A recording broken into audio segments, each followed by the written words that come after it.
दुई कहानी। चमत्कारी बाग। बहुत समय पहले की बात है। एक छोटे से गांव में एक सुंदर बाग था, जिसे गांव वाले चमत्कारी बाग के नाम से जानते थे।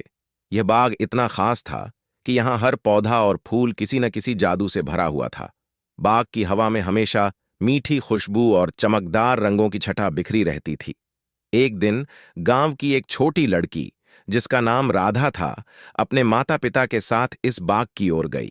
राधा को बाग की सुंदरता से बहुत प्रेम था, लेकिन उसकी मां ने उसे हमेशा बाग में अकेले जाने से मना किया था। कहते हैं कि बाग में एक पुरानी जड़ी बूटी के पौधे के नीचे एक जादुई शक्ति छुपी हुई थी, जो केवल सच्चे दिल वाले लोगों को ही दिखाई देती थी। राधा ने सोचा, आज मैं बाग में अकेले जाकर उस जड़ी बूटी की तलाश करूंगी। जब वह बाग में गई तो उसने देखा कि बाग के बीचों बीच एक पुराना पेड़ खड़ा है, जिसकी शाखाओं में हर रंग के फूल खिल रहे थे। राधा धीरे धीरे पेड़ के पास पहुंची और उसकी नजरें एक छोटे से पौधे पर पड़ीं, जो पेड़ की जड़ों के पास उग रहा था।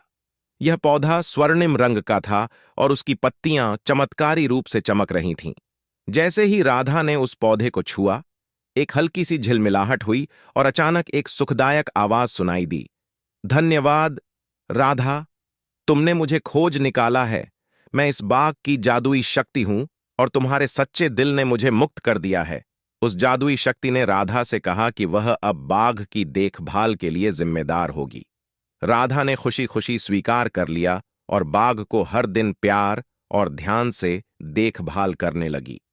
कुछ ही दिनों में गांव के लोग ने देखा कि बाग पहले से भी अधिक सुंदर और फल फूल से भरा हुआ हो गया था। हर कोई आश्चर्यचकित था और राधा को आशीर्वाद देने लगे। राधा ने समझा कि सच्ची अच्छाई और स्नेह से भरे दिल से किया गया काम सबसे बड़ा जादू होता है, और इस तरह राधा ने अपनी जिंदगी में जादू का सबसे बड़ा रहस्य खोज लिया, सच्चे प्रेम और निस्वार्थ सेवा का जादू।